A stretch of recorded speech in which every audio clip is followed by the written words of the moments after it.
भारत के इतिहास को लेकर लंबे समय से एक बहस चलती आ रही है।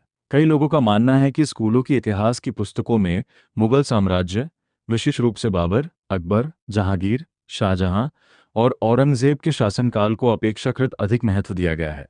वहीं छत्रपति शिवाजी महाराज, नेताजी सुभाष चंद्र बोस, महाराणा प्रताप, रानी लक्ष्मीबाई, गुरु गोबिंद सिंह तथा अन्य भारतीय वीरों के योगदान को अपेक्षाकृत कम विस्तार से प्रस्तुत किया गया है। इस विषय पर विभिन्न वर्गों द्वारा लंबे समय से चर्चा और आलोचना होती रही है।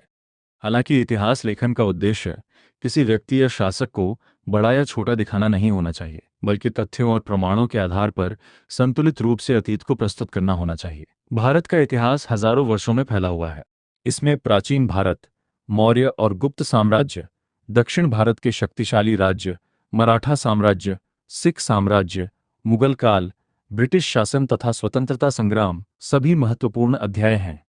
नेताजी सुभाष चंद्र बोस, छत्रपति शिवाजी महाराज तथा अन्य स्वतंत्रता सेनानियों और वीर शासकों का योगदान भारत के इतिहास में अत्यंत महत्वपूर्ण है। इसलिए इतिहास शिक्षा में उनके योगदान को उचित महत्व दिया जाना आवश्यक है। साथ ही मुगल काल सहित अन्य ऐतिहासिक अवधियों का भी तथ्यात्मक और संतुलित अध्ययन कराया जाना चाहिए।